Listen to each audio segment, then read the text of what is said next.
Jadi yang memproduksinya nggak diurus. Kita ngomong tentang manfaat, kita ngomong tentang kegunaan. Yang memproduksinya dianiaya. Berjuang menanam, membajak tanah sendiri, beli pupuk sendiri. Kadang-kadang pupuk subsidinya tidak datang, tidak tepat waktu. Ketika dia panen bagus, dihadapkan dengan import. Bung, berapa orang nih kita di ruangan nih? Kita berlima makan beras, kita berenam kita di ruangan ini, kita makan beras. Berarti petani adalah penghasil kebutuhan strategis.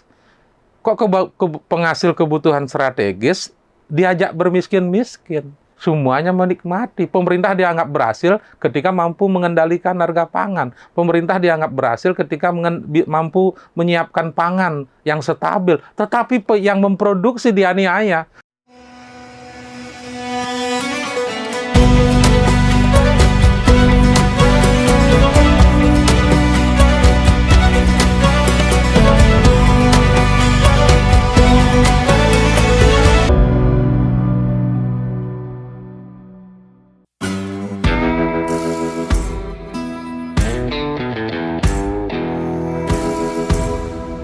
Ya kalau wong cilik menurut saya, setiap mereka yang tidak memiliki akses pembangunan tergantung dengan struktur dan akses pembangunan, dan yang terpinggirkan oleh struktur dan akses pembangunan.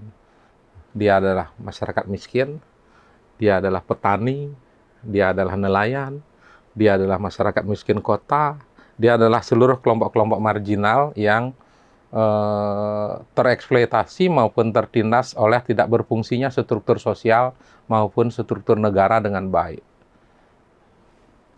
Nelayan kita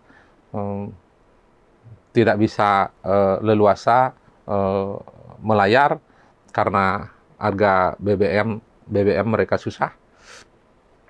Ketika di laut mereka dihadang oleh pukat harimau. Setelah jadi ikan dia dapatkan tidak terjual dengan baik karena tidak diajari bagaimana mengolah ikan dari hulu sampai ke hilir. Gitu. Sehingga ketika menjual ikan mentah, kalau banyak harganya betul-betul memprihatinkan, dan ketika sedikit mereka beli bensin pun, beli BBM pun tidak cukup. Nah, kenapa tidak ada mereka yang mengajari pasca panen, itu pasca tangkap, mengajar mereka untuk mengolah, jadi rendang misalnya, jadi dendeng misalnya, jadi sosis misalnya, jadi agat ikan misalnya, itu contohnya. Jadi mereka yang termarginalkan karena mereka tergantung akses, tergantung. Petani juga sama juga, begitu. PDI Perjuangan harusnya partai yang paling memihak sama kelompok ini, karena itulah ideologinya dia. Kelompok-kelompok marginal ini. Petani juga sama, susah dengan pupuk, ketergantungan dengan pupuk, ketika panen, hasil panennya tidak laku. Kan itu aja persoalan bulat, persoalan petani. Ketika terjadi musim kering, panen gagal. Ketika jadi puso, panen gagal. Ketika musim hujan berlebih, panen gagal. Penyelesaiannya dengan import. Sampai hari ini. Dari presiden ke presiden menyelesaikan problem pangan dengan import. Jadi nggak ada yang diselesaikan dengan fundamental. Bagaimana kita membangun kedaulatan pangan, membangun ketahanan pangan dengan memperkuat basisnya. Jadi yang memproduksinya nggak diurus. Kita ngomong tentang manfaat, kita ngomong tentang kegunaan. Yang memproduksinya dianiaya. Berjuang menanam, membajak tanah sendiri, beli pupuk sendiri. Kadang-kadang pupuk subsidinya tidak datang, tidak tepat waktu. Ketika dia panen bagus, dihadapkan dengan import. Makanya dari dulu saya menyampaikan, jika kita ingin bantu petani, lakukan subsidi hasil. Pastikan petani itu ketika panen dapat uang. Uang yang didapat lebih bagus dari hasil dari harga pasar. Kalau kita mau bela petani, siapa yang mau jadi petani? Bung, berapa orang nih kita di ruangan nih? Kita berlima makan beras, kita berlima, berenam kita di ruangan ini, kita makan beras, berarti petani adalah penghasil kebutuhan strategis. Kok penghasil kebutuhan strategis diajak bermiskin-miskin? Sementara kita menikmati. Semuanya menikmati. Pemerintah dianggap berhasil ketika mampu mengendalikan harga pangan. Pemerintah dianggap berhasil ketika mampu menyiapkan pangan yang stabil. Tetapi yang memproduksi dianiaya. Yang memproduksinya dianiaya, diajak bermiskin-miskin. Sebagai presiden, sebagai gubernur, sebagai bupati, boleh aja menjual beras itu semurah-murahnya. Saya setuju. Bahkan gratis sekalipun rakyat Indonesia diberikan beras, saya setuju. Tetapi yang memproduksi harus hidup mapan. Yang memproduksi hidupnya harus baik. Jangan diajak gratisan. Jangan diajak miskin. Jangan diajak di sini harus murah. Harga gabahnya harus murah. Sementara mereka yang berjasa memproduksi. Kita mau makan apa kalau tidak ada beras? Mau makan kapas? Atau yang lain, ya nggak bisa kan. Jadi sebagai penghasil petani, sebagai penghasil kebutuhan yang memproduksi kebutuhan strategis, harus dibela. Caranya yang paling konkret apa? Caranya adalah berikan subsidi hasil. Pastikan dia dapat uang ketika dia panen dengan harga yang bagus.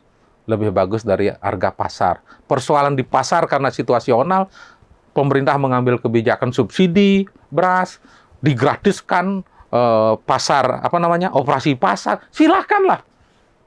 Saya setuju, tetapi jangan aniaya petaninya. Itu.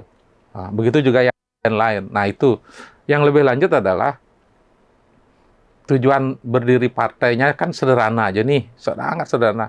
Bagaimana memperbaiki, mendistribusikan keadilan sosial, dan memperbaiki gizi kaum marhen. Sederhana banget. Nah, kaum marhen itu wajahnya ada di situ. Petani, nelayan, masyarakat miskin kota, yang anaknya susah sekolah, yang kelompok-kelompok marginal yang lainnya.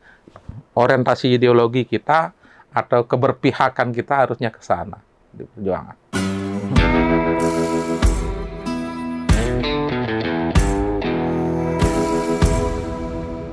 Kami mensyukuri lahir di Bali, punya karakteristik budaya yang luar biasa. Dari kebudayaan ini melahirkan orang tertarik datang. Alam yang indah, masyarakat yang ramah tamah, hospitality yang baik, menyebabkan orang datang terus-menerus, bahkan beberapa wisatawan ingin mati di Bali, ingin dikubur di Bali, bahkan ada yang ingin diabean di Bali. Itu sesuatu yang luar biasa, yang membuat hidup orang Bali lebih gampang jika dibanding dengan saudaranya, karena yang dijual adalah jasa. Itu kelebihannya. Kami harus bersyukur bahwa Bali mendapatkan anugerah itu, memiliki potensi itu. Namun di sisi yang lain, ada persoalan yang memang sisi-sisi tidak baik kalau kita sebut ya, sisi-sisi korban dari pariwisata, yaitu terjadinya alih fungsi lahan yang luar biasa, yang diperkirakan setiap tahun hampir 200 hektar terjadi alih fungsi lahan, sehingga lahan produktif di Bali maupun baik yang berbentuk istilahnya kalau di luar Bali apa ya, tegalan. Jadi tegalan itu di daerah Mas apa ya? Tegalan itu adalah daerah yang produktif tetapi tidak butuh air. Apa sih? Untuk kebun kalau kebunnya.